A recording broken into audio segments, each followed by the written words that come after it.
This is Rebecca Lowe, or Rebecca Lua, if you listen to Suboptimal Radio, and you are listening to Men in Blazers on the NBC Sports Network. It's unbelievable! From the Embassy Row studios in the crap part of Soho, it's the Men in Blazers podcast, Rog. Oh, there's a little bit of construction. A little bit of on. drilling going on in the background. In the crap part of Soho. They're trying to make the crap part of Soho even crapper. Oh, maybe a little less crap. There's a bit of a gentrification going on in the crap part of Soho. It's unclear.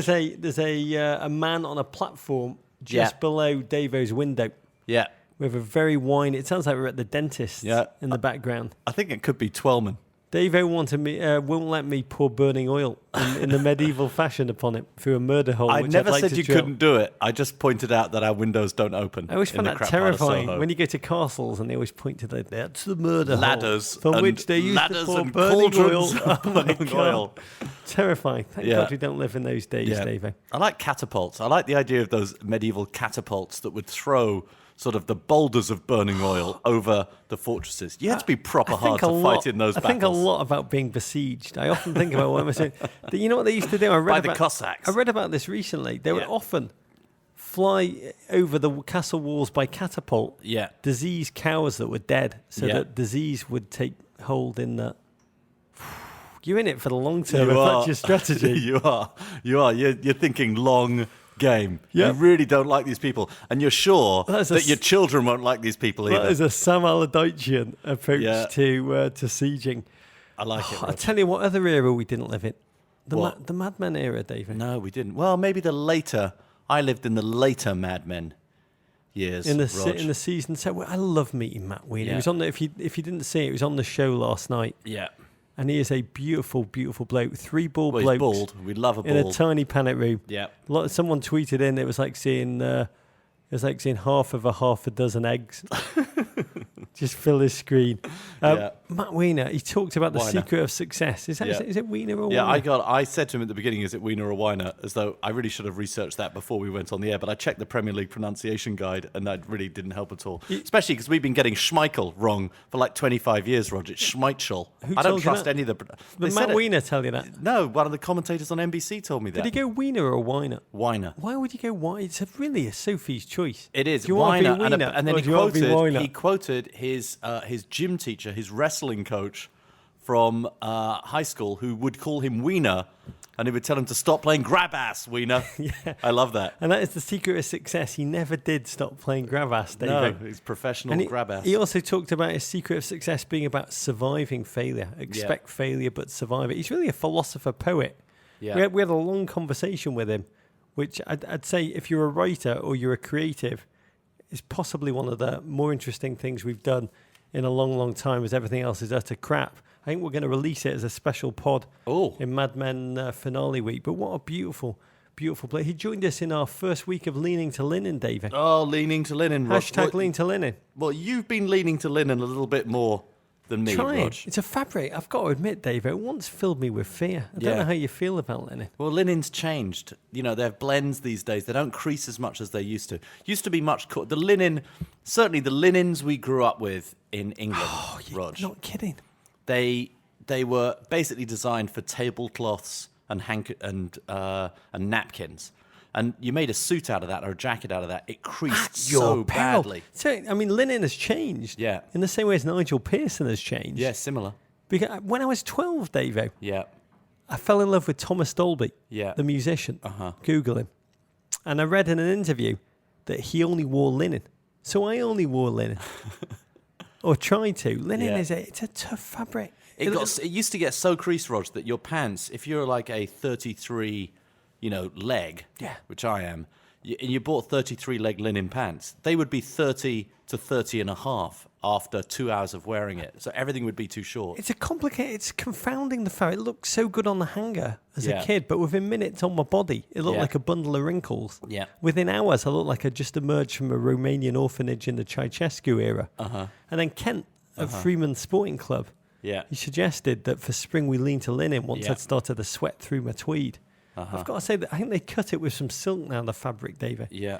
And it holds up like a warrior. I'd love to hear about other people's experiences with linen. It has living worms linen. within it, probably, constantly They're constantly ironing out the creases I as thought it they was go. just my nipples tingling from Everton's performance. You look this good in week. your linen, Rog. You look good. I have bought a couple of linen jackets. I will be sporting them later. My tweed jackets just arrived from Freeman Sporting Club, though, Rog. For next winter. For next winter. God, what are we going to do this summer is so complicated. Forget this summer. I'm all about this weekend, David. Pacquiao Mayweather. Oh, I'm quite excited. Really? Yeah. It's very late. Past my bedtime, this fight. And it affects golf on Sunday morning pretty heavily. Yeah. Because you have to stay up and watch the fight. I won't be able to play golf early on Sunday morning. Team Manny. Because I've got to play early It's before not about the you. It's about Chelsea supporting the people that game. come I know, in our panic room. at GFOP, you're right. Still smells of rose water from when Manny came in here. He's such a sweet-smelling man. I can't believe the same guy that came into our panic room and talked about his love of the Scottish. Yeah, the Scottish. He did have a, He's did have gonna a go very and good commit Scottish brogue. Acts of incredible violence, Davey. Yeah. But I've been looking at acts of violence. I've started, I guess the sieging stuff was Yeah. part of it. But at Sanchez14 sent in an article from England about that's got me really in the mood for the Manny fight. It's cheered me up no end. It's from the Telegraph, and it's called "Court Refuses Trial by Combat." The court, Rog, I love this story, has rejected a 60-year-old man's attempt to invoke his ancient right to trial by combat rather than pay a £25 fine. That's about $40. $35 for a minor motoring offence. Trial by combat, excellent. Leon Humphreys remained adamant yesterday. It would be a Leon Humphreys, Rog, that his right to fight a champion nominated by the Driver and Vehicle Licensing Agency, the DVLA, was still valid under European human rights legislation. He said it would have been a reasonable way to settle the matter. Magistrates sitting at Bury St Edmunds on Friday had disagreed, and instead of accepting his offer to take on a clerk from Swansea with samurai swords, Gurkha knives, or heavy hammers, quote, fined him £200 with £100 cost. Humphreys, an unemployed mechanic, said, I was willing to fight a champion put up by the DVLA, but it would have been a fight to the death. Oh, Davo. Yeah. I love it. I love the level of detail he put into it. Gurkha knives. Yeah. Yeah. So good. I think that might be, Leon Humphreys may be one of the guys that set up our Reddit. Yeah. Sounds like it. But does. With Akshay. Yeah. So that's next weekend. Manny Pete. Yeah. Highlight of last weekend from a sporting perspective could only be one thing. My father's visit to the gym for the first time in his life on his 86th birthday. Musty. I think that's on our other pod today in Musty Athletic Pursuits. Just very, very quickly, my father on his 86th birthday went to a gymnasium for the first time in his entire life. And he had 3 conditions when he went to the gym that he gave them. 1, he only had 30 minutes a week, doesn't have any more time to go to the gym than 30 minutes a week. Secondly, he would not wear workout gear. He would only be going in his own clothes to work out. And thirdly, his 30 minutes a week, he only wants to work his biceps. They accepted, and Trev is now working out once a week. Number 2 confused me because I mentally got this picture of Trev dressed up like Olivia Newton-John in the movie Physical with that beautiful rope headpiece and that gorgeous lycra. I'll work on it. Sorry, no, what was the sporting event last weekend, Roger? Could only be one thing, David.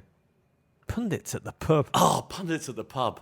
I've tried to block it out, Rog. I'm still a bit hurt. Really? Yeah. What? That we weren't invited? Yeah. Well, they wanted to make it good, so they wouldn't go near us with a We would have done the drinks, Rog. We would have made Carl Martino as Shirley Temple. By the way, I can just say, we'll break it down into the dimensions in a second, because there was a lot of drinks, but oddly enough, no one touched any of them. Yeah, continuity. I believe it was a film about football in the same way Orwell's Animal Farm was about horses and pigs.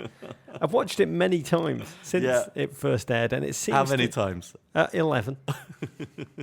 And it's I watched it. I tell you, I watched it 11 times while waiting for the Men in Blazers show to come on last night. Oh, well, the Islanders hockey. and the Capitals, and I'm not saying the NHL overtime show is not riveting television, which it is. There's no doubt. Jeremy Roenick, I've got to say, can I just tell you, he is the kind of person that would hear that Leon Humphreys wants trial by combat and say, all right, Leon Humphreys, over here. I don't even need a Gurkha knife. Yeah.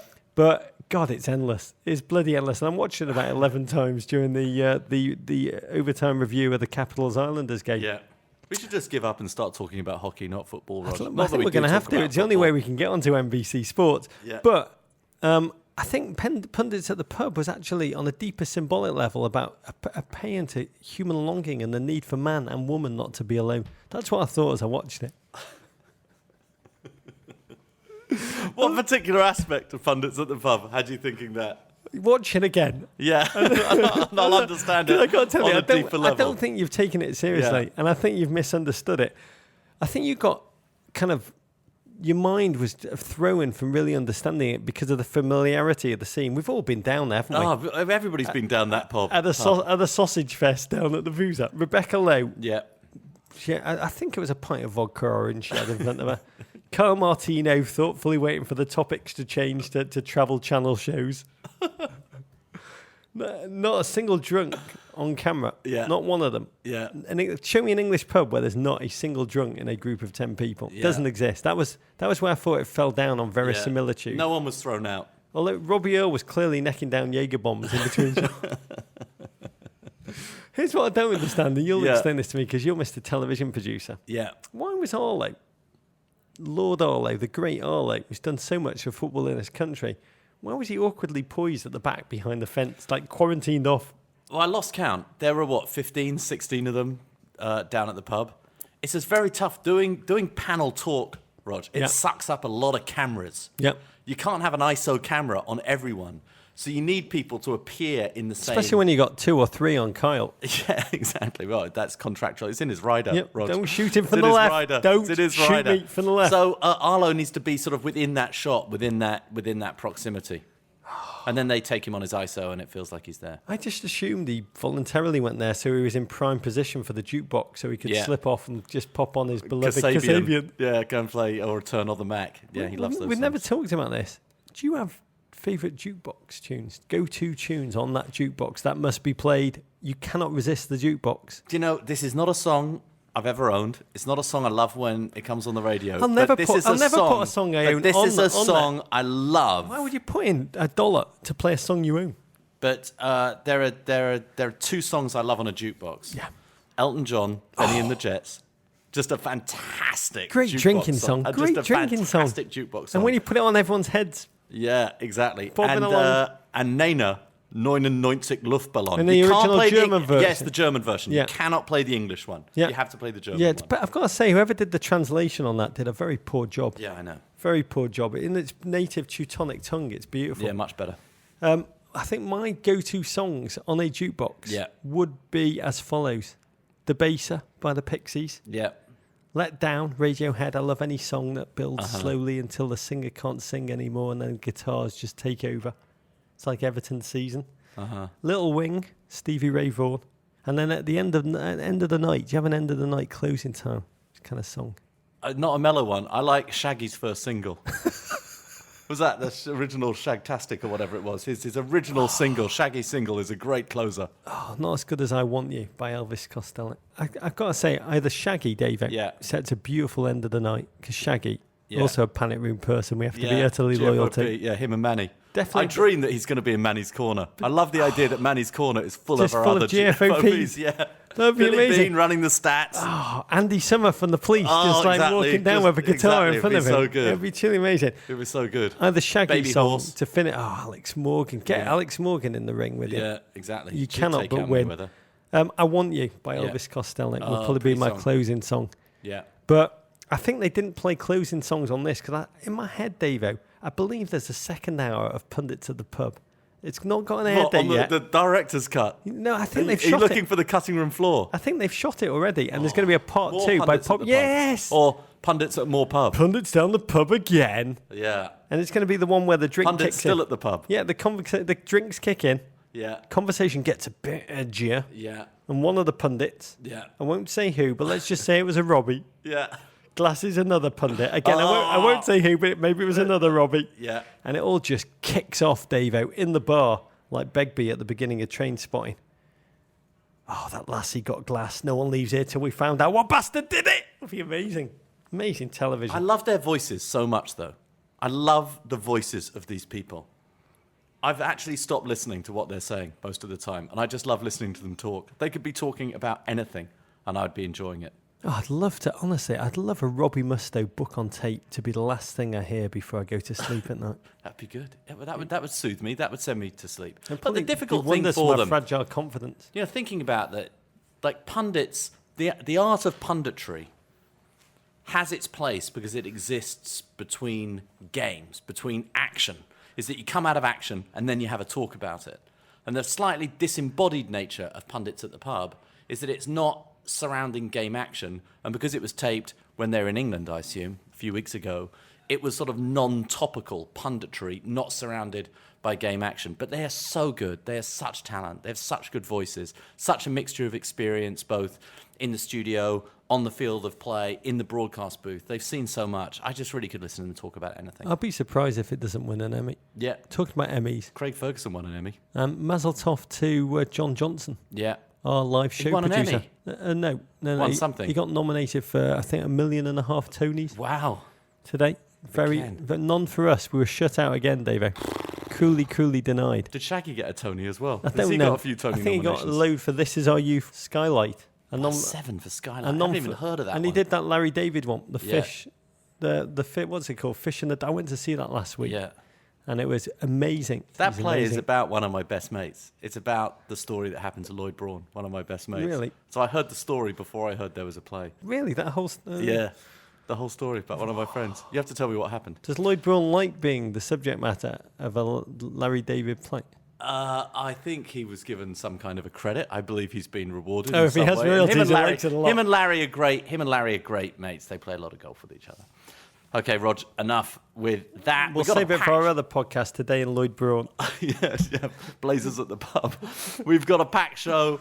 We break down a goalless yet not soulless Arsenal-Chelsea affair filled with penalty appeals, penalty controversies, Rog, and the 59 seconds from Burnley versus Leicester that capture so perfectly the cruelty of the English Premier League. Broke our hearts. And life in the North. We meet our two new Premier League friends, Watford and Bournemouth, Rog, and we welcome to the pod the US men's national team's big man on campus. Well, it would be if he didn't go to Stanford University, Rog, and Seattle's own Jordan Morris. Oh, Stanford Messi.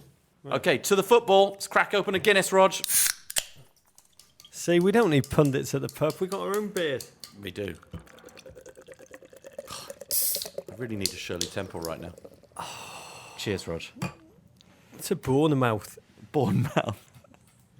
Yeah, and Watford. Okay, Rog, we are now either 33 or 34/38 through the season, depending on who you support.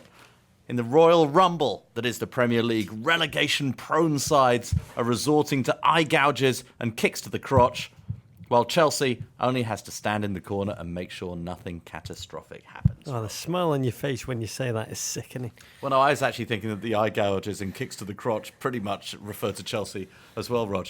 Arsenal 0, Chelsea 0. The league leaders and their closest pursuers battle to a goalless draw, thanks in large part to two men, Jose Mourinho and referee Michael Oliver. The former through defensive pragmatism that drew chants of boring Chelsea. The latter by turning down not one, not two, but 3 penalty appeals. If Chelsea win midweek at Leicester and next Sunday against Palace, they clinch the title, Rog. Oh, Dave, do you remember last October? What were we treated to? A heavyweight The 5th, fight. it was a magnificent almost fight. 2 managers shoving each other. Ties were flipped with menace. Oh, against noses, against French noses. In comparison, Davo, this was more like watching 2 boxers enter a ring and proceed to circle each other for 12 rounds, clinching occasionally, trying to tie each other up, but without landing any punches whatsoever. It was tame, Rog. It was tame. Yeah. I mean, the fascinating backdrop to this game is that Jose Mourinho has never lost as an opposition coach against Arsene Wenger in any competition. Yeah. Won 7, drawn 6, lost 0. Yeah. Before the game, he said, for me, he's not my rival. I don't feel that. He's a manager of a big club in a city where I work and live. Same objectives. Yeah. He's a colleague. He's a lesser colleague, but he's not a rival. Is that how you felt going into this? Well, I mean, he's definitely got his number. I mean, look, I've said widely, and I'll still say, Arsenal are capable of playing the best football in the Premier League this season. But Chelsea's skill, Chelsea's quality as a side is, 1, they're not going to let you play football, and 2, they have Eden Hazard. And Eden Hazard takes up, and I think you see this if you watch the game from that perspective, the lack of balance that Eden Hazard causes other teams as they have to surround him. It just unsyncopates them, Rog. It outpassions them, and it's very, very difficult for them to play against that. Because for me, the most fascinating Chelsea moment was not Eden Hazard, who had a slightly odd game, and we'll talk about that in a second. It was all Mourinho. This was an all Mourinho all the time. I mean, from the very beginning, Davo, the moment of the game for me happened before kickoff. And It was amazing. I found It was it amazing. mesmerising. I found it one of the most remarkable, it was subtle, but it was remarkable, Jose Mourinho psychological moments. Jose elected before the game to enter the Emirates, Alone. the hostile Emirates, the seething bear pit Emirates. He elected to walk out to his seat in his dugout on supposed enemy territory early and alone, Yep. without an entourage, and he proceeded to sit. Without his wingmen. Yeah, no wingmen. I mean, why would you do that? Why would you do? Nature means you walk out with your posse to show Yeah, them that's we're how here. you feel strong. That's how you feel strong. He decided to get out super early and sit on his own in a completely empty dugout, ignoring the heckles of the Arsenal fans who surrounded him, showing he has no fear of Arsenal, their fans, or their selfies. I mean, this was a gentleman brilliantly eager to show the world he holds everything Arsenal in contempt. Sweezer not bothered. Am I not bothered? That's what he was really saying. Yeah, I mean, he's also saying what Aristotle said, whosoever is delighted in solitude is either a wild beast or a god. And I'm starting to think, Davo, Jose Mourinho is a bit of both of those two things. I mean, the other... My favourite aspect of that, though, was the way he sat down in that red chair and he looked as though, how distasteful it was to sit down in that gaudy, horrible red chair. And he looked down to the red chair to his left and the red chair to his right and sort of sank into this awful, awful red chair. And he made, as he sank into that awful, awful red chair, he made the story of the game all about him. Again. Yeah, I mean, how he would cope with no identified strikers, and whether he would elect, Davo, to shut the game down as he'd done against United. That's what we expected, but the opening of the game, it was surprisingly frenetic. Wide open, Rog. Lots of space for both teams. I mean, Arsenal started brighter than Chelsea, but Perky, pressing, harrying. Chelsea had their moments too, and both teams were giving each other space on the ball in midfield. Yeah, I mean, Arsenal were absolutely frenetic in the opening, but it was Chelsea who had the first clear-cut chance. Yeah, 16th Oscar minute. played in by a Mars man, whose name we do not know. And then he was levelled. I mean, David Ospina went Cam Chancellor, helmet to helmet with wide receiver coming over the middle with no helmets. It was the kind of vicious hit Arsene Wenger would love to lay on Jose Mourinho in his wildest dreams, I imagine. Mm-hmm. I mean, Chelsea fans first screamed, how was that not a penalty? It was a shocking blow, shocking on the eyes.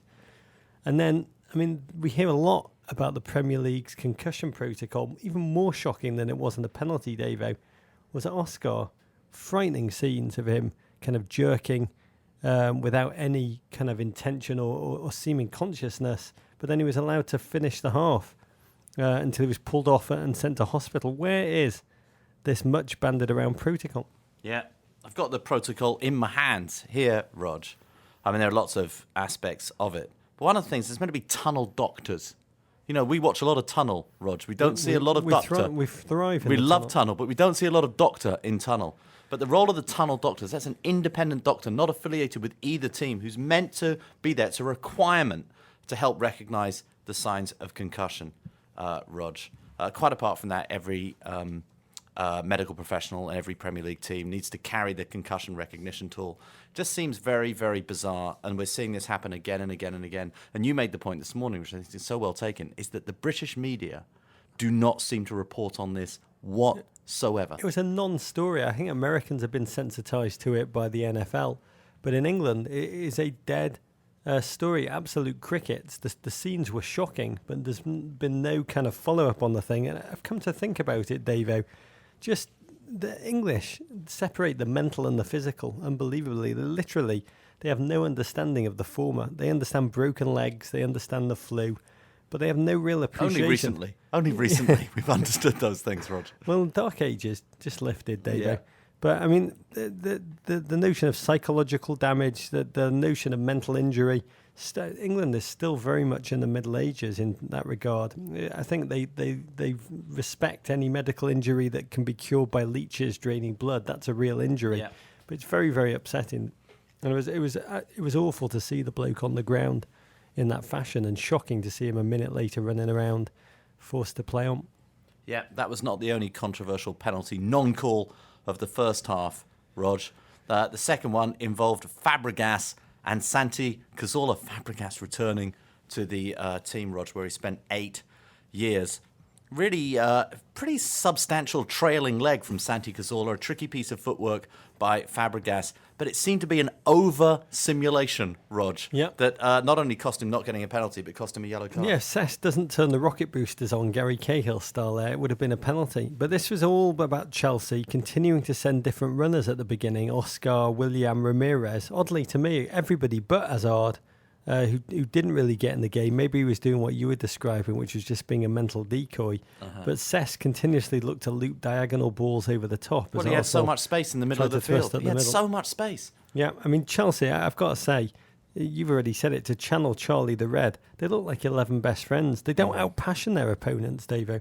They out-discipline them. It's an amazing stat to me that Chelsea have kept 5 clean sheets in a row against Arsenal in all competitions, which is absolutely staggering. Another penalty, which we've seen given around the 34th minute, as Arsblog would say, referee, as Gary Cahill dived in, hands in a natural or unnatural position, depending on whether you're a Chelsea or an Arsenal fan. But after that, it was pretty clear that the referee was, I mean, if a player defenestrated another or feasted on their organs while drinking a glass of Chianti, there was going to be no penalties in this game. Yeah. And Arsenal started to become dominant, which was terrifying, I'm guessing, mostly for Arsenal fans, because they know that their team are never more likely to concede when camped in their opponent's penalty area. And I'll say this, credit to Arsenal, Davo, that they were never caught on the counter in this game. But Chelsea's second half defending, it was fantastic. Superb. As we talked about it yesterday, Rog, their back seven, Chelsea's back seven, and it really is a back seven, including Courtois and their 2 holding midfielders. It just is, they just discipline, they press with such pressure.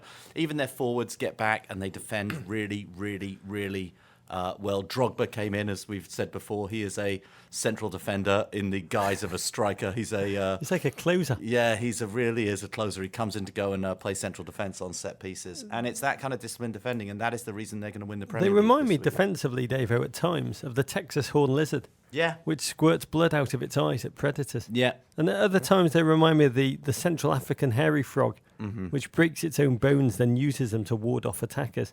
And I'll say, moving from hairy frogs, John Terry, magnificent. Olivier Giroud is wonderfully handsome, but he barely had a sniff all game. Thierry Henry, in the booth for Sky post-game, said Giroud does a job, but you can't win the league with him. But John Terry, Davo, absolutely. Second wind. Well, this is a player, of course, who Rafa Benitez, when he was managing Chelsea, said couldn't play 2 games in a week. This guy, you know, assuming they play him until the end of the season, he may play all 38 Premier League fixtures from the start, Rog. That is a pretty amazing record for a player of his age. It's like watching Cocoon meets The Shift. You can mix Cocoon with The Shining. You get a mix of exactly what it is. It's like a hybrid of those 2 movies. And I've said this before, when you go and watch Chelsea live, you are quite stunned always by just watching John Terry marshal his defence, order Gary Cahill, Kurt Zouma, his fellow defenders around the pitch like they are like sheepdogs out in the middle of a sheepdog trial. One Man and His Dog, the show we used to love when we were younger, Rog. I was surprised, actually, Wenger left it so late to introduce his subs, throw some speed at Chelsea. I mean, Arsenal had gone past 75 minutes and the spectre of Wenger's worst nightmare, bare-bottom spanking humiliation, had long passed. He ultimately did throw on all his fireworks, but they barely made a dent, and that double whiff at the end, which was so Arsenal-y by Ozil and by Welbeck. I mean, it's impossible to be an Arsenal fan without feeling that kind of degree of pain, known only to those who like to wear rusty nipple clips. I was also disappointed, David, that Wenger didn't channel his inner Rob Ray or his Tony Twist and try and change the momentum of the game by just walking up to Mourinho and totally decking him. # Arsene Wenger enforcer. No noise from the latte boys, screamed the Chelsea end. Boring Chelsea, responded the Arsenal faithful, and how they howled when Cess came off at 90 minutes. Yeah, well, they were sort of in an identity crisis. Yes. Are they going to boo? Are they going to clap? They boo How clapped. do they feel? They boo-clapped. They clap-booed. Yeah, I mean, he debuted at Arsenal at age 16. He was captain at 21. For 90 minutes, every touch was booed. He got to experience John Terry's life for just one day. And when he came off, it was proof of that old Pretender song, there's a thin line between love and hate. Arsenal fans, they didn't really know whether to remember nostalgically the Champions League final he played in or just boo him for his treachery. And the emotions that came reminded me a little bit of that Drake lyric, jealousy is just love and hate at the same time. The only disappointing thing from a Chelsea perspective, why didn't we get to see what Diego Costa was wearing you this are week? so right. I'd have loved that because I think he knows the cameras are going to be on him. He probably had an amazing outfit on. We'll never know. We'll never know. Instead, we saw something even worse than Diego Costa's dress sense, which was John Terry, his orgasm face The at death, the final the death whistle. yodel, Rog, the death yodel. If that's what you like to call it. Yeah. Oh, I've got to say, it's filled my dreams, nightmares they're technically called, for the past 2 nights, Davey. Yeah. You know, when I see his face in that That's him pose, happy. I've got to say, I just think the Cossacks are coming from our people. That's the face people have pulled for thousands of years before coming to knock down the doors in Eastern Europe. At CS Now Run, tweeted at Men in Blazers, congratulations to Chelsea. They found or discovered soccer's hacker shack strategy. I don't think they did, though, I don't David. think that's what it was. I don't think that's what it This was. was as good a performance as you'll ever see in the Premier League from a back foot. Yeah. And it takes us to that boring debate, which Jose Mourinho again brilliantly tried to say boring. I think boring is 10 years without a title. That's boring. Yeah. He is. I've got to say to you, Davey, he's brilliant. He's like a James Carvillian kind of character who realises he only needs to grab points from certain games. While every manager's trying to win every big game, he knows he only needs to win certain swing states. Chelsea didn't attack aggressively the last couple of games because they didn't need to. They got their goal scoring out of the way earlier in the season. Yeah. Well, look, they still, only Man City have scored more goals than them in the league this season. A lot of people say, oh, yeah, Chelsea got the lead early. And because they got the lead early, nobody's caught up with them, as though the games in the early part of the season didn't count. But look, let's face it, no one has really mounted a serious challenge against them. Chelsea were 13 points ahead in the league in November after beating Arsenal at the beginning of October. They got their lead up to 13 points in November. And let's face it, Arsenal have managed to grab back 3 of those points since.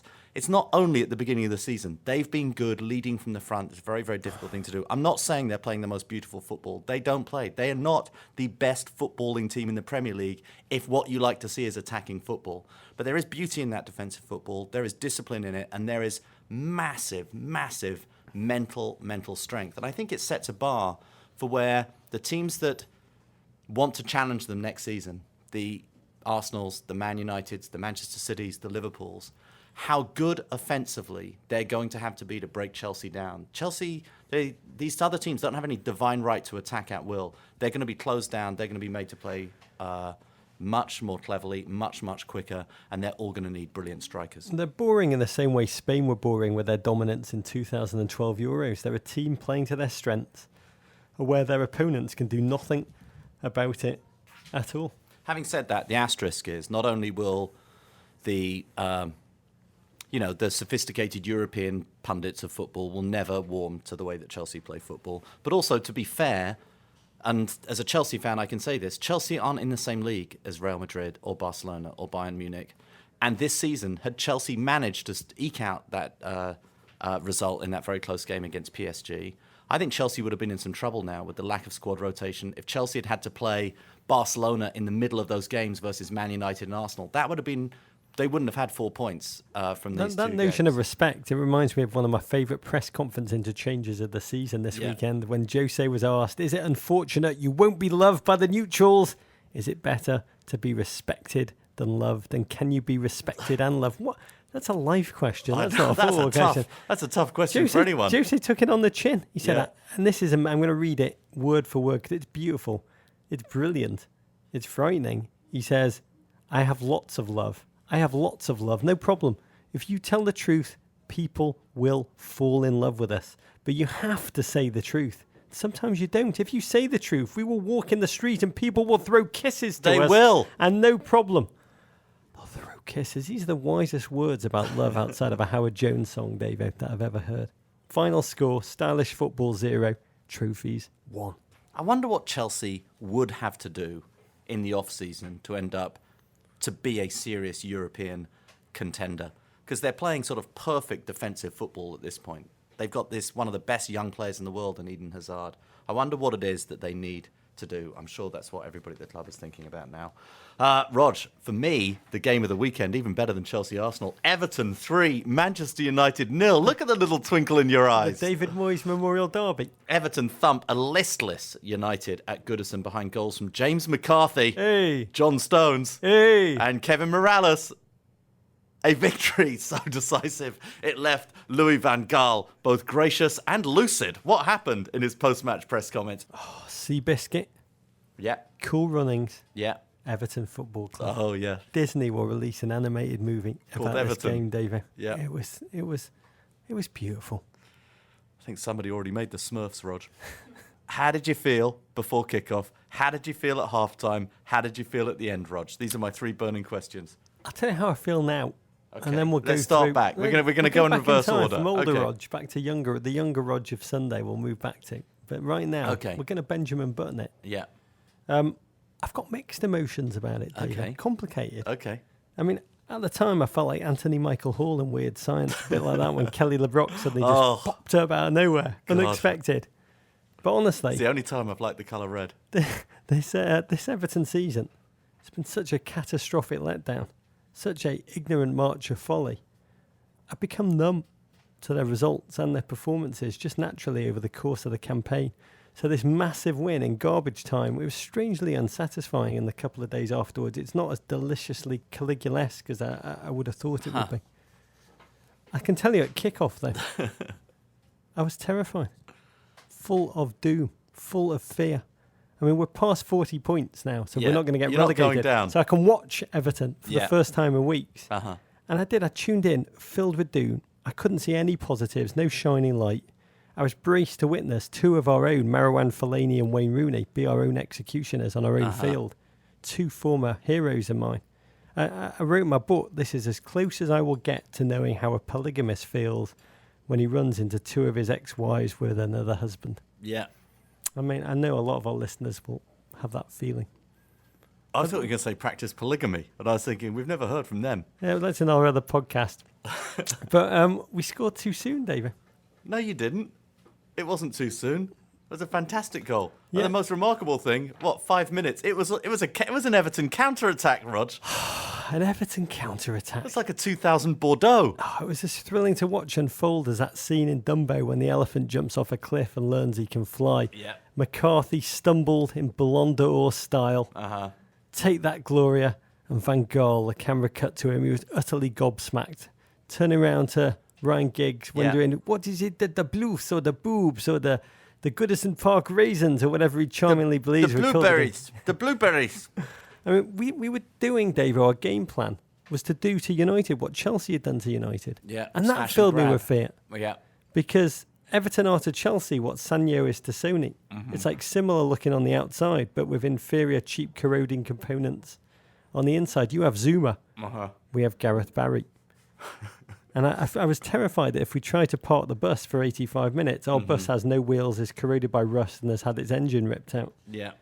But our only hope, I realised quickly, as Fellaini blasted a shot over the bar, United attacked as if their players were all wearing Falcao's cologne.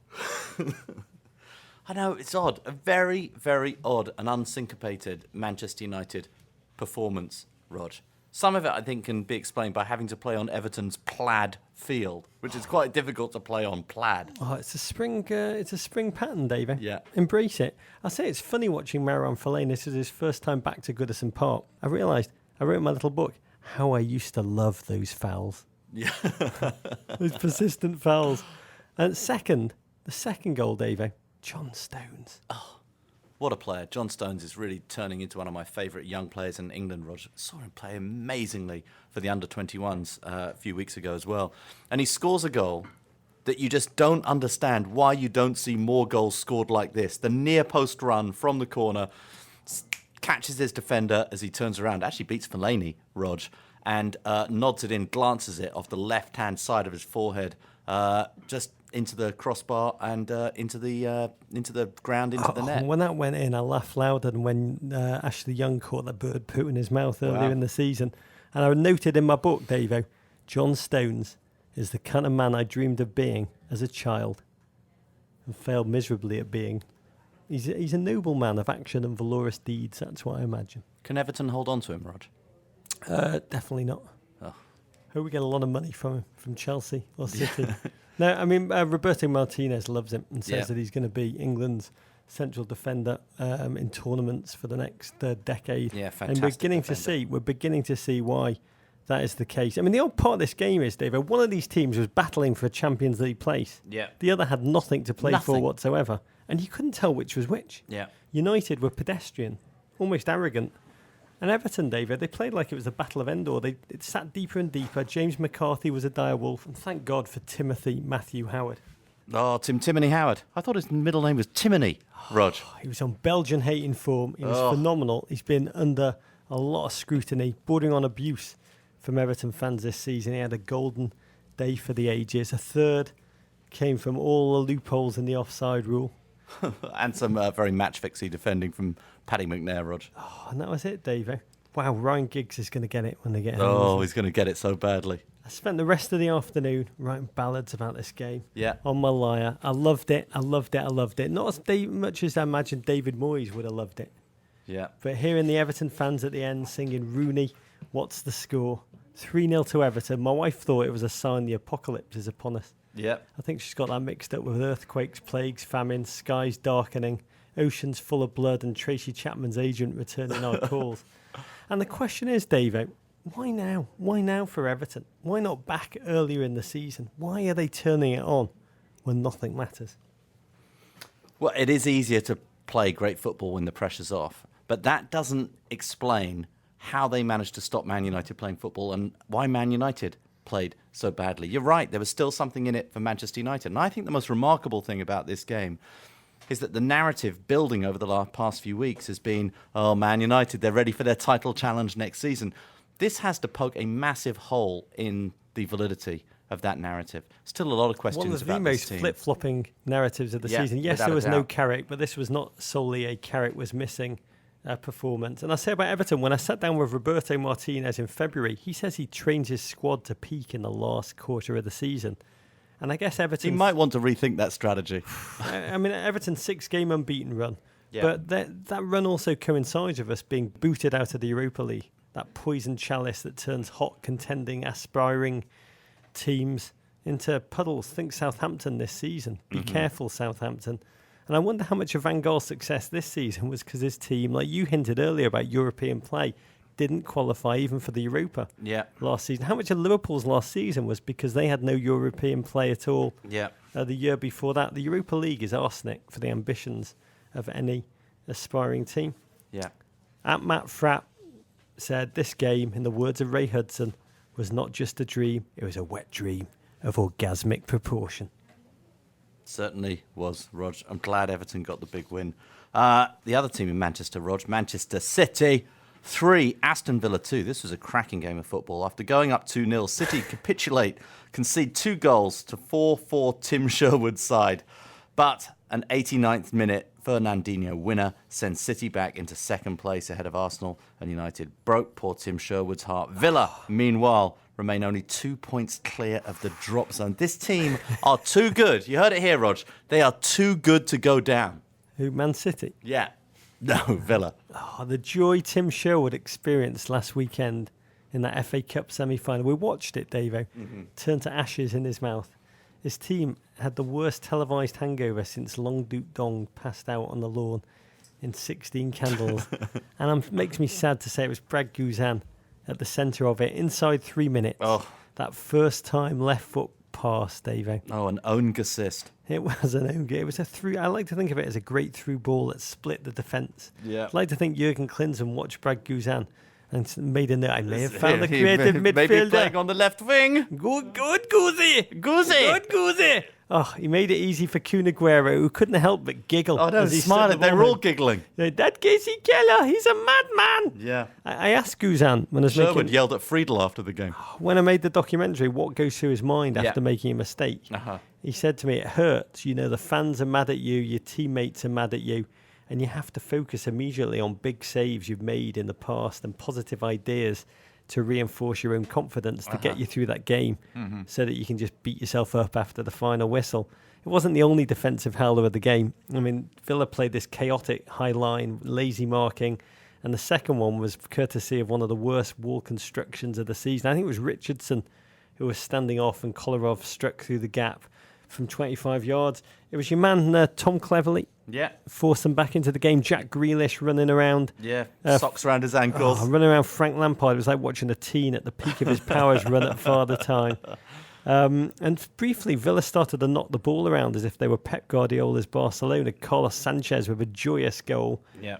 Before City nicked it. Fernandinho, 89th minute. Again, the Brazilian had all the time in the world to bring down the ball and smash it past poor, gorgeous American Brad Guzan.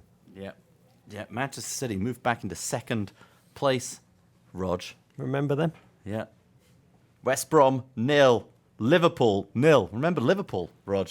The Broj trots out an 11 that includes both Steven Gerrard and Mario Balotelli. Liverpool failed to get a win that would have moved them to within 5 points of United. As we record this pod, they are in action against Hull. Rog, we do not know the outcome or even the latest score of that game. Yeah, I mean, a relatively meaningless Liverpool game. Brendan Rodgers' team have suddenly become to the Premier League what Tidal is to popular music. Well done, Stevie Gerrard, 12th player to hit 500 appearances for Liverpool. He then went and unfurled a performance that will make many Liverpool fans hope that that's his last. I've got to say, the story of Liverpool's season is they have no consistent goal scorer. Sturridge, Mario Balotelli, Ricky Lambert, Fabio Borini. They've produced 8 league goals in total, and their game plan right now seems to be get the ball to Coutinho and hope he can do some of that magic-y stuff that he does. Yeah, pretty much magic-y stuff. Yeah, do you think that's the sort of thing Broj would write up on a board? Magic-y stuff. Trademark, Broj. Yeah. I say, by the way, Daniel Sturridge is sad to make that he's taken himself out of that number 1 position through repeated injury. He's only played in 18 of Liverpool's 52 games this season. Yeah. Southampton, 2. Tottenham, 2.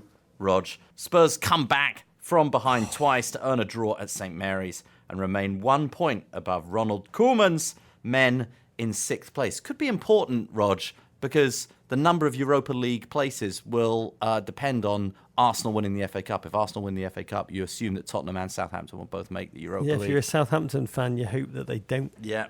If you're a sensible Southampton fan. I'll say this was less a football game, more a hair battle spectacular. Yeah. So many amazing styles. Love that show. Lamela, Chadley of Spurs going up against Southampton with their greaseback shaves, Pele, Font, verging on a Devo homage, Ronald Koeman's side.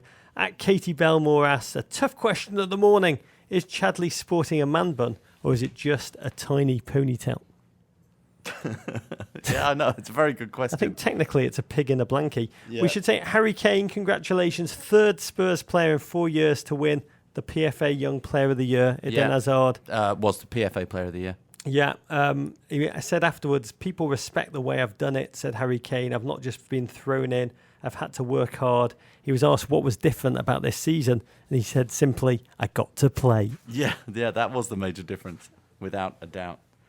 Very bright future for Harry Kane. I still believe in the Premier League and his force field of space that he seems to run around with the entire time. Burnley, 0. Leicester, 1. Rog. A brutal 59 seconds for Burnley fans in this scrap to stave off relegation. Less than 1 minute after Maddie Taylor's 59th minute penalty clanked off the outside of the post, having sent Schmeichel the wrong way. Leicester was celebrating a scrappy Jamie Vardy goal. Nigel Pearson's men win their 4th straight, amazing, to go 1 point clear of the relegation zone.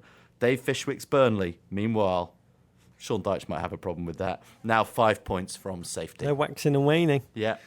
This is less a football game too. It's more a series of terribly taken free kicks. It was hard to watch, not just because the football was dire, but because one of these teams we know, who we love, is going to be flung through the Premier League's moon door of relegation. And here Burnley were Lady Lisa Aaron's champion, Sir Vardis Aegean. Leicester were very, very, very Bron, about to make the bad man fly. The game, Davo, the cruelest 60 seconds in Burnley's history, or at least since Chumbawamba broke up. Dyche's team had not scored in 449 minutes. And 57 minutes in, Schmeichel made an amazing save. Yeah. Followed by a trip. in the area. The fans could hardly look. Deitch couldn't look, Davo. Matty Taylor took the ball on the longest run-up. It was so long. Instantly turned into Kappa's falling soldier. Deitch on the sideline with his fingers in the air as if he wanted to disembowel Taylor immediately with his own fingers. And it would get worse. They were caught with a haymaker thrown at their own chin with their own fist. And down went Leicester. Somehow Duff got caught up. The ball bobbled over the line. And that's it, David. Vardy poked it home, Yeah, I mean, I've got to say there was Ernest Dimnen, a French priest and philosopher. There was a quote of his in Media Redef. He said, "The happiness of most people is not ruined by great catastrophes or fatal errors, but by the repetition of slowly destructive little things." There are a lot of slowly destructive little things for Burnley. Who would you prefer to be, or who do you feel feels worse, Davo? Matty Taylor or Duff? I think Matty Taylor feels worse. With 449 minutes without a goal, he wanted to put that in.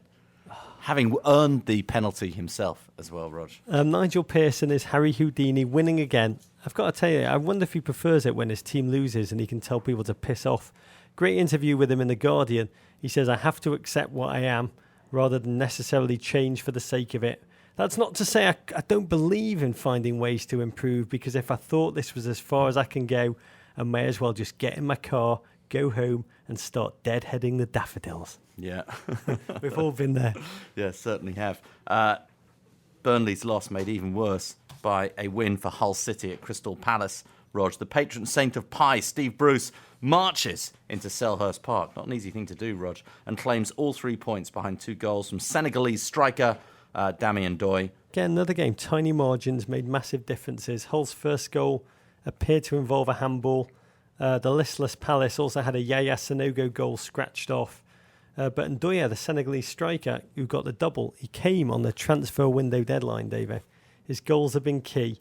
Steve Bruce will only vaguely say he cost, quote, a couple of million. And if Hull stay up, it'll be a couple of million well spent. Steve Bruce, huge mountains ahead still for Hull. They're playing Liverpool right now, Arsenal, Burnley, Spurs and United before they end the season.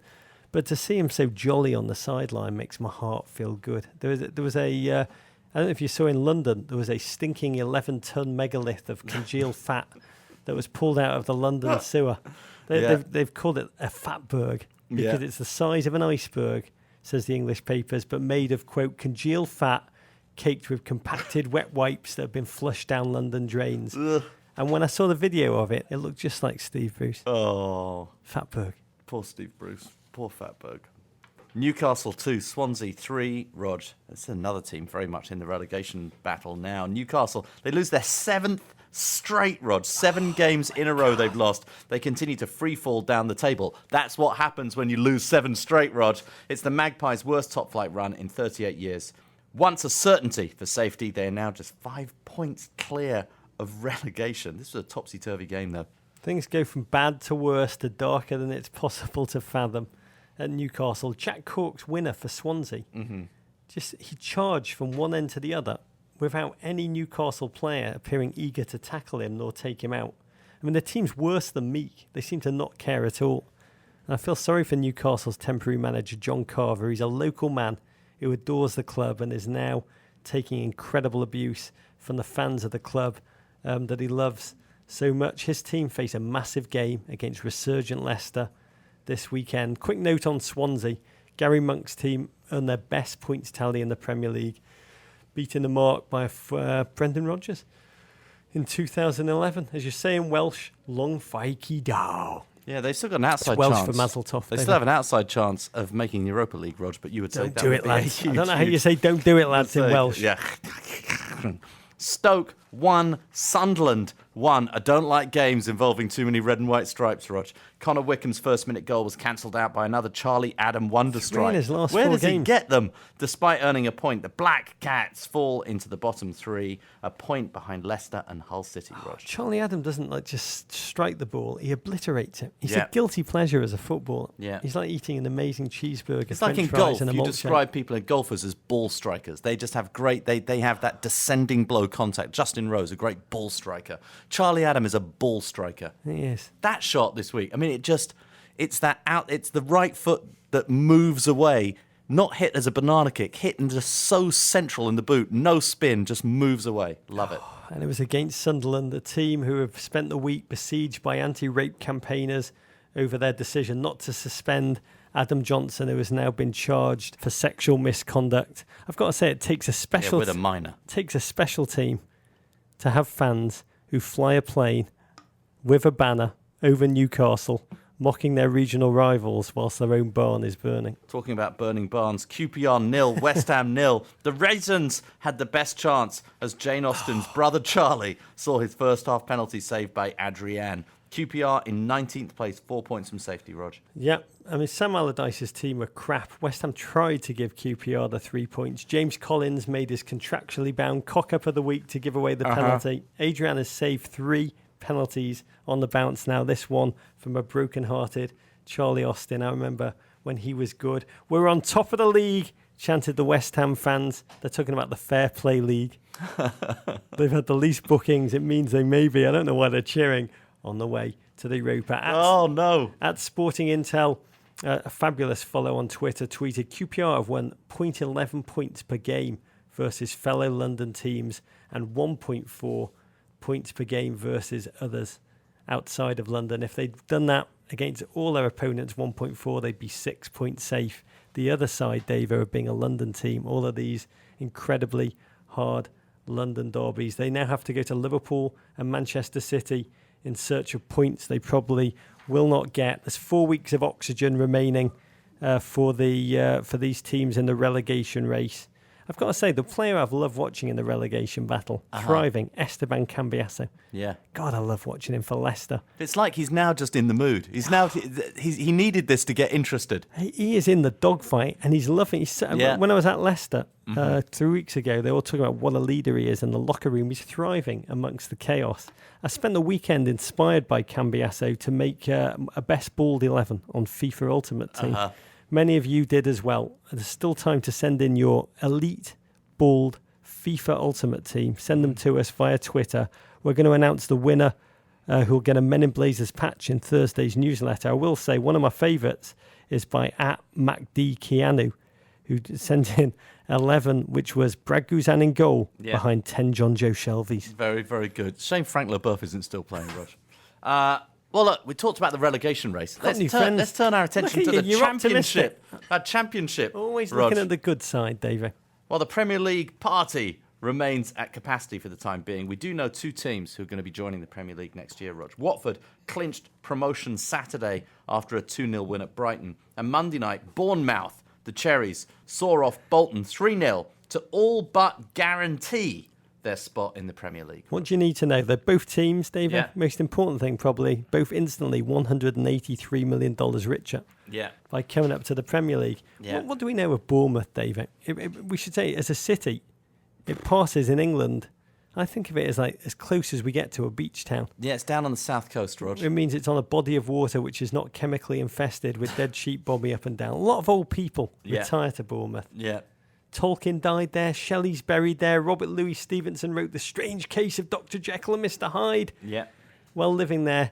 I mean, we talked last week of how they survived bankruptcy, the tiny stadium, 11,700, which I'm sure they're already doing huge makeovers on to prepare for Premier League life. Eddie Howe, 37-year-old wonder manager, former Bournemouth player turned coach, and just what the Premier League needs, Davo.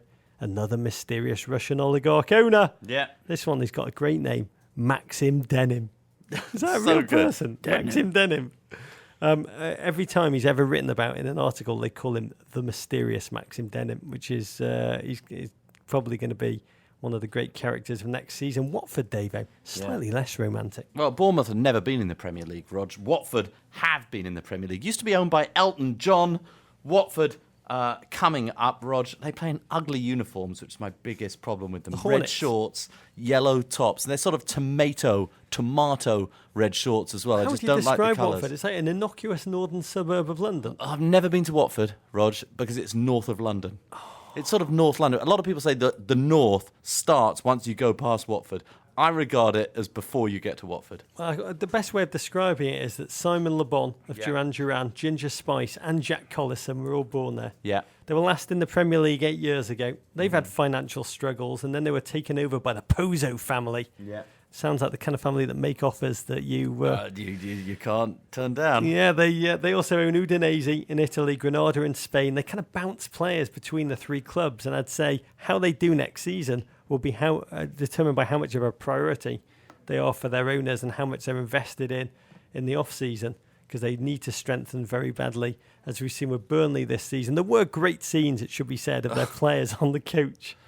They learned they were promoted because other results went their way, and someone videoed the second they found out they were going to be in the Prem. Well, not necessarily them, David. I know, that's the problem with it, is that they were excited that Watford are going to the Premier League. It might just be occurring to some of them that they'll be nowhere near the Premier League. Yeah, their joy is poetic and moving, and then you start wondering exactly how many of them will still be part of Watford's Premier League squad come kick-off. We will see. Watford and Bournemouth have claimed the top 2 spots in the Championship, Rog. 4 more teams are going to participate in a playoff for the final promotion spot. The semi-finals are 2 legs, with the winners meeting in a single final. The richest game in football. Oh, these are fantastic games, Rog. Middlesbrough and Norwich have already clinched playoff spots. For Ipswich, producer JW's beloved Ipswich. By the way, this gentleman is so cool. His team are on the brink of $180 million bonanza, and you wouldn't know it. Can we give you, out of 10, how many would you say is their chance of making it in your mind?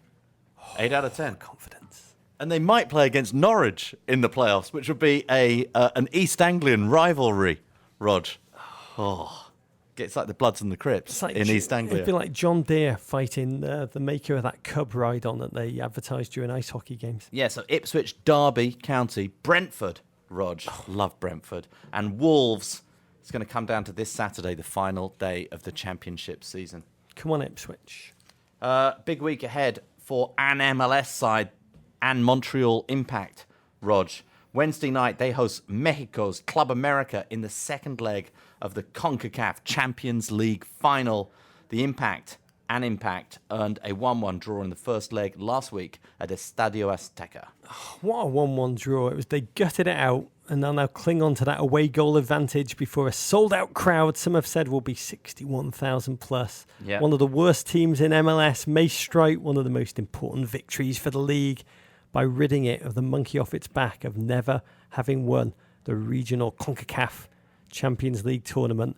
Hence slight MLS transfer magic, with the team able to import a new goalkeeper to replace their starter, Evan Bush, who got a yellow card and who is suspended for the second leg. A win will make Impact players like Nigel Rio-Coker, Dave. Do you remember him? Yeah, very well. He'll be Montreal royalty. Wow. Up there with Mordechai Richler, Leonard Cohen and A-Track. We wish them well, our French friends. Courage. Yeah, courage. Magic-y stuff, Rog, on the goalkeeper front.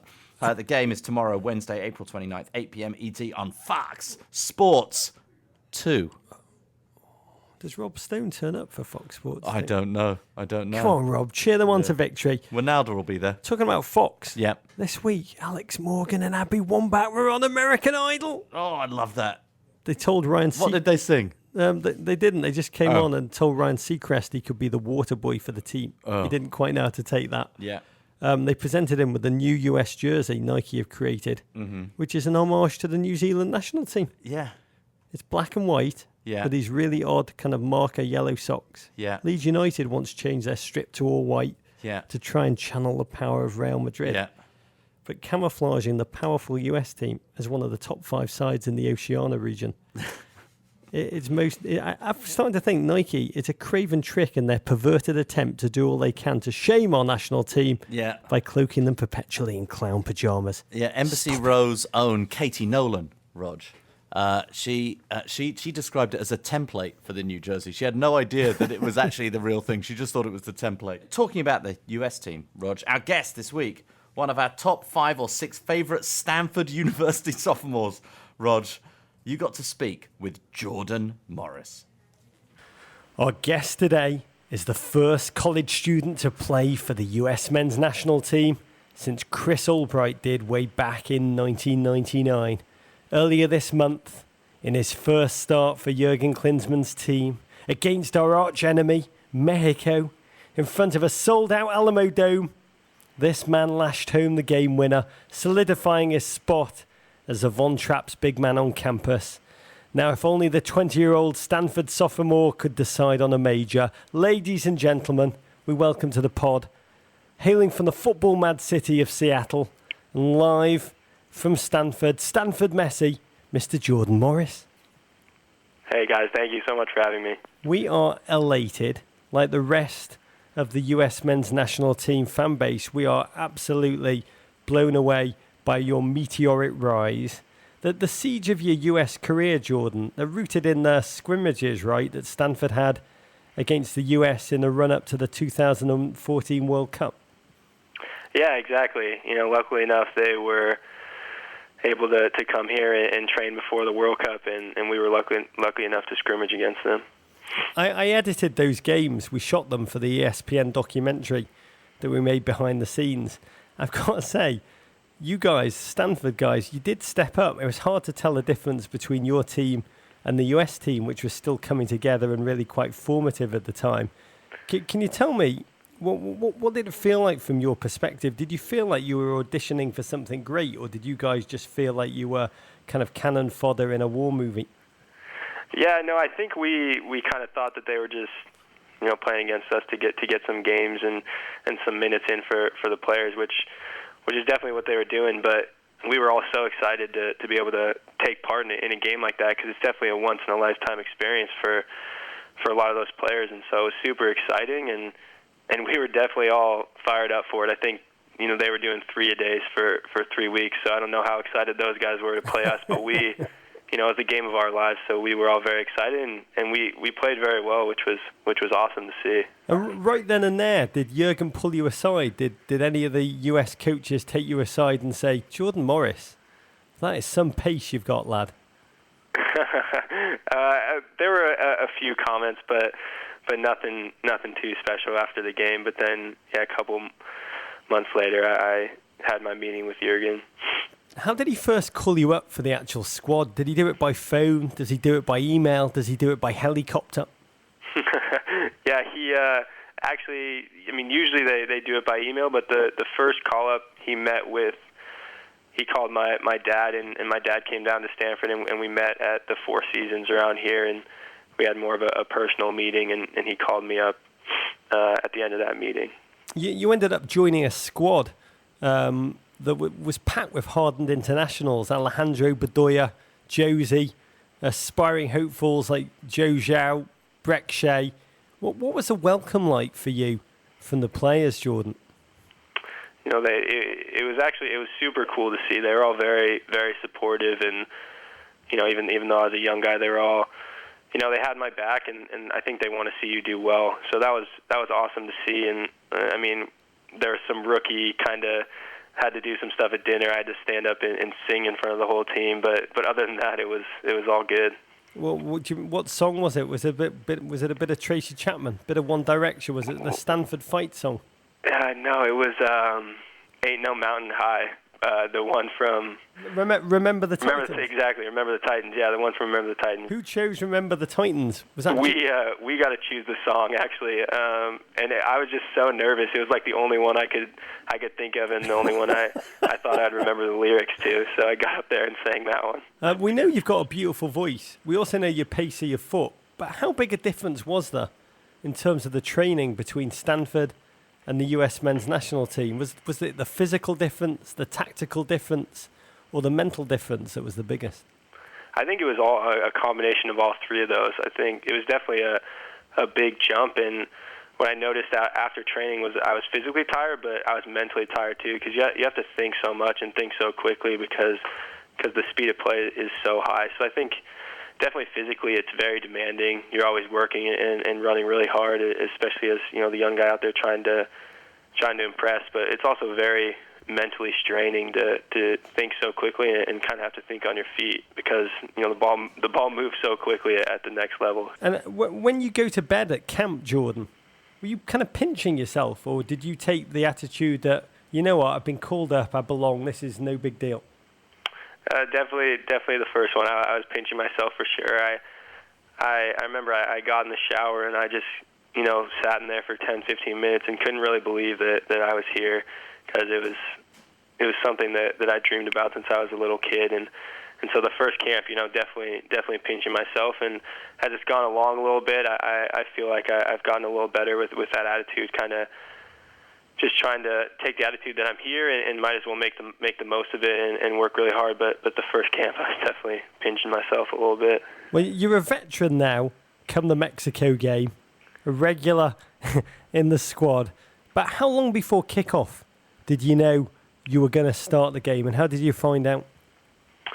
So I actually knew that the day before at training, Jossie and I were off to the side passing before training started, and Jurgen walked over to us and he said, we're going to be scrimmaging a little bit later, so I want you two to form a partnership because you guys are going to be starting tomorrow. And when he said that, my heart just dropped, and I kind of took a look around the stadium and realized how big it was and realized there's going to be a packed crowd tomorrow. I definitely got a little nervous, but so excited. The great Arsenal player, David O'Leary, I remember reading about his debut for the Republic of Ireland, which he made when he was just 18, where still a real rookie as a footballer. And he said after the game, he said he didn't remember too much about the manager's pre-game speech because he was so nervous he spent most of the time in the toilet, he told the BBC back in the day. How did you feel in the run-up to kick-off? Because during that national anthem, I've got to be honest, you looked like the nerves were kicking in big time. Yeah, that's what everyone was saying, and for sure I was really nervous when, like I said, it was kind of surprising throughout the day. I wasn't too nervous, kind of just doing the regular thing, and then when we got on the bus and got to the stadium, I for sure the nerves definitely kicked in, and I walked out on the field, and I never heard a noise so loud before when you hear all the fans cheering. So that was definitely amped up the nerves a little bit, and then when we were going through the warm up, I thought everything was going well, and then we started doing the finishing work right in front of the big American Outlaws section, and I just shanked every single shot I took. I think I took 4 or 5 and just hit them all terribly, off to the side or slowly right at the goalie, and I was like, geez, this is not looking good at all. And so Jurgen called me off to the side, and he was like, I can tell you're pretty nervous, but you just got to calm down. And he kind of gave me the advice that once you get your first few touches in, it'll just seem like any other game. And I think that's what happened. Is definitely when the national anthem was happening, I was very nervous. But once I got my first few touches and kind of ran myself into the game a little bit, the nerves kind of settled down, and I felt like I could play a little bit more. Did any of the players give you pertinent advice in particular, Jordan?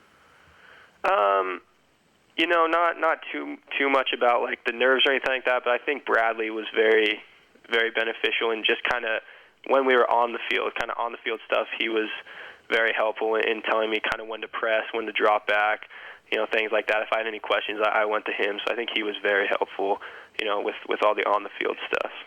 Let's talk about the goal. What emotions did you feel? Did you feel a real sense of vindication in your selection?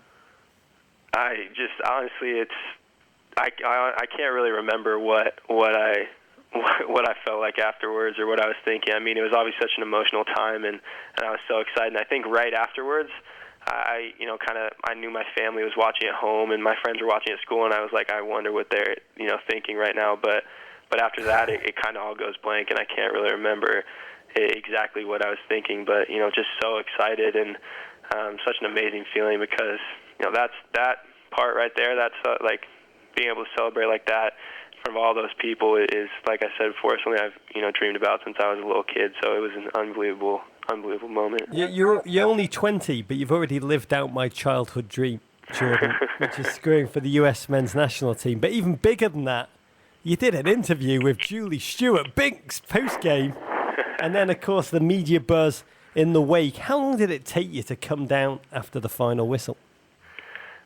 It took a little while for sure. I definitely, didn't get any sleep that night, and it took a little while. And honestly, right now, I still can't really believe what happened this last week. It's been such an honor and such a dream come true. So it's still kind of hitting me a little bit, but it definitely took me a couple days to come down fully.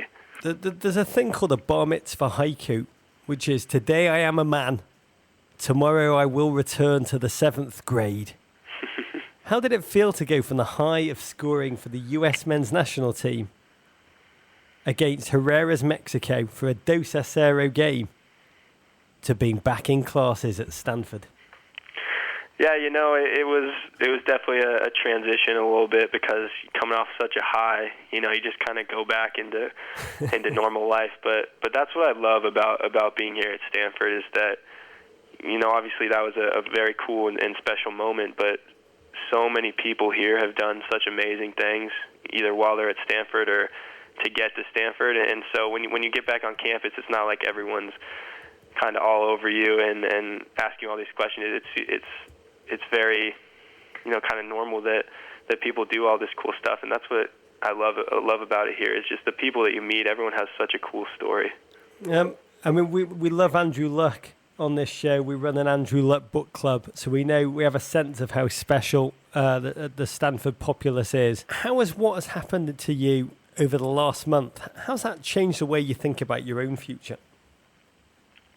I think it's very, very exciting because I have, since I've been younger, and now especially, I have a lot of goals with the national team. I hopefully want to play in the Olympics, and one day the ultimate goal would be to play in a World Cup. And so I think that, scoring that goal against Mexico kind of gives me confidence, really, that those goals could potentially be reached if I continue to keep my head down and work really hard and continue to grow as a player. So I think overall it's just kind of the confidence factor that if you keep working hard, your goals can be accomplished.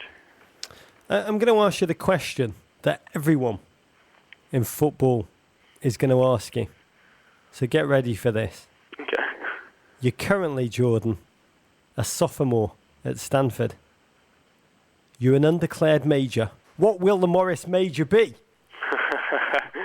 Right now, I'm leaning towards a major called STS. It stands for Science, Technology, and Society, and there's no undergraduate business degree here at Stanford, but it's kind of the closest you can get to that, and so that's currently what I'm leaning towards.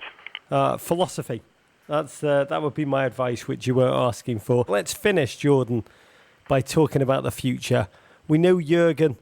He likes every national team. Well, Jurgen seems to like national team players whose names begin with a J. He just loves shouting that out. Josie! Yeah. Julian! Jordan! So that augurs well. But we know he likes every national team player to push himself to the next level. What is the next level for you as you think about it? Are you going to finish Stanford? Are you going to jump into MLS? Are you just going to go right to Real Madrid? As of right now, just really trying to focus on my time here and work hard while I'm here, both on and off the field. And as of right now, the plan is to finish out next season and then kind of see where it goes from there. But most likely end up going to Seattle, and it's my hometown club, and just great to go back and live with my family and be around them. And I'm definitely more of a homebody type of kid, so it'd be harder to go over to Europe, but definitely not completely ruling that out if options open up there too, for sure. How does it work for someone like you? Do you get feelers from European clubs all the time? No, not really. I think that it's more of, I have some connections now with Andy and Jurgen, and they could potentially set some stuff up over there if that's kind of the path that I want to take.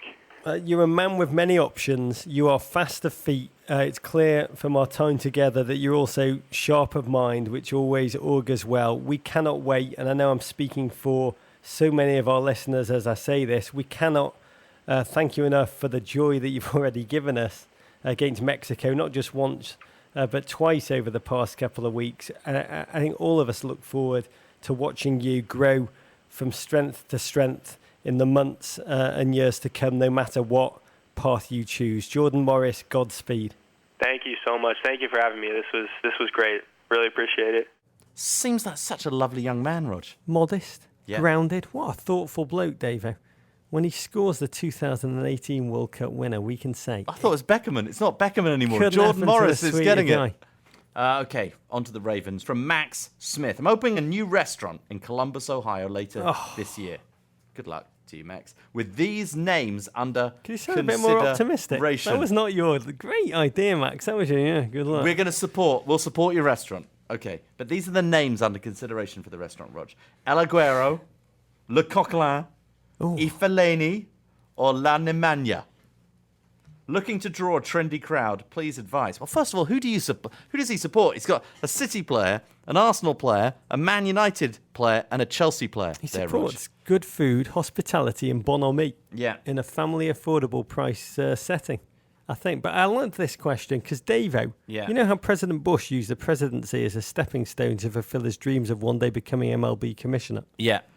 Davo is using Men in Blazers to fulfill his dreams of... I'm only doing this so that I can own a pub. Yeah, we talked a lot about one day opening a Men in Blazers pub. Men in Blazers, pies, Yeah. Guinness, Well, I know what I'm going to call the pub, Rog. jukebox, football, a taste of tweed. Yeah. That's what I'd call it if we had a restaurant. Yeah. Well, I'm going to call it Men in Blazers. You the are? pub. Yeah. Why confuse the brand? Okay, so you can't do that in Columbus, Ohio. Yeah. Matt. So what should he do, David? How would Well, you go about well this? Le Coquelin is interesting because it sounds like a good French restaurant. Le Coquelin. I Fellaini, I think that's probably the most well-known of any of those names. But I think I'd worry that there's going to be hair in my soup. Yeah, hair I in don't your- want waiter, to. waiter. I don't want to. Ugh. Did you see the pictures of Fellaini and his identical twin brother? Mm-hmm. There's I've a lot met of his hair in brother. that soup. I've met his brother. El Aguero. You wouldn't go there. This. No, It was you wouldn't. rainy. La When you were close. Nemanja. La Nemanja is vicious in the tackle, Rog. You're gonna get glassed Yeah, at La Nemanja. You'd only call it that if Skirtle was the only other name available for your restaurant. Yeah. Yeah, I mean, I'd say you've got to look at your audience. 6.5% of Columbus's population, David. Yeah. English. So Yeah. call it Leighton Baines. I'd love to call a restaurant Leighton Baines. Yeah. Or you could call it Michael Carrots. Yeah. Get the That's good. vegetarian crowd, the Man United crowd, and the vegetarian. Or Queen's Park Raisins would be a good name for a You restaurant. could call it Harry Kane's Flash in the Pan. Yeah. Very good name, I think, for a sporty restaurant. You also, Dave, I looked this one up, and this is Yeah. mildly terrifying. Huge German population, 18% of Columbusan people. How do you say it? Columbusan. Columbus. Colombians. They're German. Columbusauruses. They're German, David. Yeah. And I knew that because of Schmidt's House of Sausage, which Yeah. is one of my favourite restaurants in America. I love any establishment that spells house. Oh. House! Well, can't he call it Smith's House of Sausage? Isn't that a much better name for Mac Smith's And spell restaurant? it House. Yes, Smith's House of Sausage. Just anglicise Surely is it. what he should call it. I think you should call it after Perm. I would go to Smith's House of Sausage. In fact, I would order takeout from Smith's House of Sausage, even if I had to wait for it to get here from Columbus. Sod that. I'm not saying Columbus is a parochial place, but Yeah. here's our suggestion. Okay. Call it Frankie Hedjux. Frankie Hedges. Yeah. It's possibly the best name for a restaurant in your local vicinity. Oh. Where everybody knows you. You call it Frankie Hedjux, and I'll tell you, they'll be shooting pundits and more pundits in the pub there before we know it. Yeah. I know that if I went to Hedges, No! if I went to Frankie Hedges, the only guy there is going to be Jeff Agoose. You think? It's going to be the only guy there. Just opening beer bottles with his teeth and then smashing them against his own head. It would be amazing. I'd drink there at Hedjux. Meet me down at Frankie Hedjux. Well, I hope we've been some help, Max. The winner of the coveted Guinness Men in Blazers poet, philosopher, soccer scribe, Raven of the Week is McKinley Sims. Rog and Davo.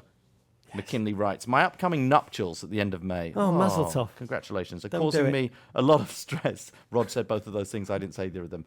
A lot of stress. Not David's because holding up I'm notes. worried about starting a new life with the world's most amazing woman. Well done. But because my year-long marrying my wife? engagement coincides almost exactly with my introduction to the beautiful game of soccer, and thus a gloriously sadnapful English Premier League season of supporting Spurs. I'm sorry. My future wife and her family support the football played on pitches in kits and boots, but my family is from Texas, and Friday Night Lights is basically a video version of our Big Bottom Bigs family scrapbook. They wouldn't understand if I tried to tell them about getting up early to watch the EPL on a Saturday morning, looking for jazz hands and praising the works of Real Madrid's Harry Kane. My dilemma is this. How can I help these two opposing forces of nature coexist in the same space during the upcoming wedding? Can those who love American football ever learn to live with those who love soccer football? I planned on having a friendly sporting event the day before the big day to promote inter-family harmony. But if we play touch American football, will the in-laws refuse? And if we play a soccer derby, my family may disown me forever. Do you have suggestions for a compromise? I need advice on how to break the news to my relatives that I want to love Tottenham as much as I love the Dallas Cowboys. And y'all are my only hope. Love, McKinley. God, this is a serious one. Yeah. There could be ramifications here, David. I should say Rog does not believe in compromise. Rog is not a man who believes in compromise. Oh, In my experience. it's my only good quality. But listening to this predicament, David, Yeah. it reminds me of that line from Annie Hall when Diane Keaton tells Woody Allen, "You're what Grammy Hall would call a real Jew." Yeah. Only in this case, he's scared of his own family. That's Yeah. what I don't. I thought when I first read I know. it, I thought You thought it was the in-laws. other way around. Yeah. I mean, by the way, your family sound like they're in lockstep with the dead Jack Kemp when he said on the floor of Congress in 1986, "A distinction should be made that football is democratic capitalism, whereas soccer is a European socialist sport." Essentially, you're asking, how do you out yourself as a soccer-loving American to your own family? Yeah. But surely his family know. It's just about celebrating it on that weekend. I'm not sure his family know yet, David. Oh, really? I don't think, from that reading, a close read of that letter, Uh-huh. I think he needs to out himself completely. This is my advice. Yeah. Do what you... This is always my By wedding the way, advice. other GFOPs may have better advice This than is David and I. all... Yeah, certainly than me. But this is my wedding advice, Rog. Have the wedding that you want. Don't throw the wedding for your guests, including your family members. You have to make the decisions that please you. This is your day, and your lovely wife's day. Do what you want. If you want to play soccer and football or some combination of the two sports or not play either of them, do what you want, McKinley. I think you got two choices, McKinley. Number one is probably the one after some careful thought that I would advise, which is don't do it. Repression. Always in predicaments, repression solves 7 out of 10 problems, Davo.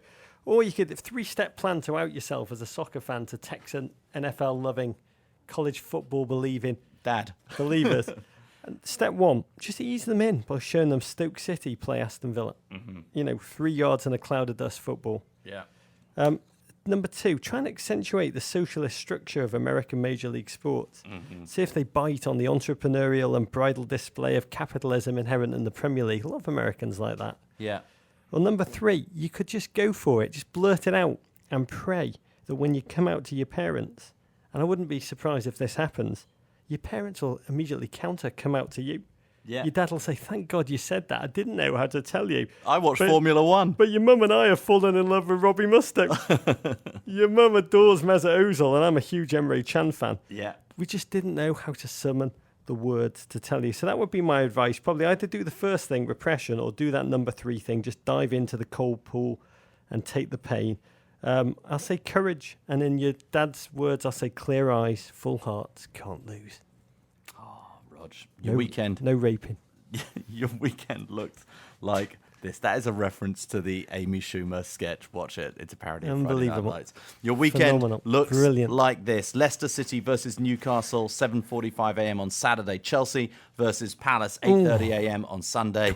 Spurs versus City, 11 a.m. on Sunday. All games are on NBCSN. And in an MLS, Sporting Kansas City versus the Chicago Fire, 5 p.m. Eastern, Sunday on ESPN2. I'm hoping to go and see NYCFC play against Seattle on Sunday night. Don't know if I'm going to be able to make it there. I have some other television commitments. There are many ways to connect to us at Men in Blazers. One is through our Amazon Emporium. Helps keep the show going. Anytime you go to Amazon for items big or small, click off the Emporium page at meninblazers.com. Men in Blazers gets a tiny percentage that allows us to cover the costs of creating the show. What are you putting in the Emporium this week, Rog? Is it a book? It's a book. Oh, John Cheever, Collected Stories and Other Writings, The Library of America, volume number 188. A book I picked up to prep for Matt Weiner coming on the show. yeah. Nobody reads Cheever in the UK, Rog. Well, Mad Men sparked a renaissance, Yeah. apparently over here even, of the writer who's known as the Chekhov of the suburbs. I'd love Yeah. to be known as the Chekhov of the suburbs. That'd You'd be a have good to live in nickname the for a footballer. suburbs, Rog. Yeah, and you'd have to be Russian. He's a gent whose short stories undermine that suburban post-war dream, make you realise that the old people of the greatest generation were, actually in Matt Weiner's words, more carnal than we are, drunker, less responsible, more violent. Matt made a tradition of starting every season of Mad Men in the writer's room by reading Cheever's introduction to this volume aloud. And I'll say that introduction is worth buying the book for that page and a half alone. Rog, I'm not putting in a book. I know this will shock you. I'm putting in the Balance Rocker Board, 14 by 15 inches. It's made of wood with traction strips. Rog, I believe in building my core, believe in getting better balance. I'm getting older. I'm going to be 50 next year, Rog. Need to continue to work on my pursuit of abdominal muscles, Rog. I want abs before I turn 50. and I want better balance. Need better balance to help me in all my working out. It's a bargain at $40.42. You can take it to the office. You can balance at the office. You can balance while you're watching the Premier League. It's a lot of fun. I'm on a fitness regime at the moment. Yeah. Yeah, I thought that might be my book for next week, the Steve Bruce diet. Yeah. I'm following it religiously. I'm thinking of writing a fitness book with my dad. How to work out 30 minutes a week in your own clothes and only do your biceps. Could be a big hit. Rog. Okay, we're now on Apple TV, Rog. What? We're on Apple TV, the Men in Blazers, via NBC Sports. Another Go and place search for not us to there. watch us. Yeah, I know. We apologise for Why that. would you watch on Apple TV when you can control when you watch us? Why would you not just keep trying to watch us on NBC Sports and But go you never through the know. It's a surprise game. of It's like knowing a when treasure Jeremy Roenick says, lads, you can be on. No, I was kidding. It's a treasure hunt. They always say on the hockey, next is Men in Blazers. Next being maybe 3 days' time, 4 days. They keep talking. I can tell our show's doing well, though, Rog, because they're selling more ads in it. They went and sold an ad break right in the middle of one of our pieces last night. It's so valuable, the Yeah, I was time. really happy. They've just got a commercial in the middle of the action. By the way, when we were just about to talk about Everton's only glorious win of the season, Yeah, commercial break. NBC blotted it out with ads. Yeah. I think Louis van Gaal may be a Mason. but that seems to be, maybe. I think that's a dead certainty, Rog. Say one more thing. Yeah. I've been working, I'll say no more. All I say is I've been working on our way of showing support for the big one at the World Cup and the American team. Yeah. All I say is we're working on a very beautiful, I hope it's very beautiful, a collaboration with Mitchell and Ness. Yeah, I saw some of the work today, Rog. Oh, they are a clothing company that I have long admired. Yeah. Ever since I got their Philadelphia Spars jersey about 10 years ago. Philadelphia. Spars. Oh, wow. So they used to be the champions of America, the Southern Philadelphia Hebrew Association. Wow. It's before they invented dunking. We recently released Men in Blazers Unbuttoned. Now, that's what I call Suboptimal. Volume 2, Rog, the best of 2014, on iTunes, Amazon, and Google Play. It's the most suboptimal moments from a year in which Liverpool nearly won the league and the USA nearly won the World Cup. Have a listen and then a sad nap. Check out our Spotify account, men_in_blazers. Our third mixtape, the Sad Nap edition, is now up. meninblazers.wikispaces.com/ that's a wonder of the modern world, Rog. And www.meninblazers.com. That's our website. You can read all about us there. You can sign up for our newsletter, The Raven, which we produce with our partner Guinness. Follow us on Twitter, at Rog Bennett, at meninblazers, at Embassy Davies. On Instagram, at meninblazers and at embassy_Davies. And we're on Facebook too. We got a subreddit, Rog. Yeah.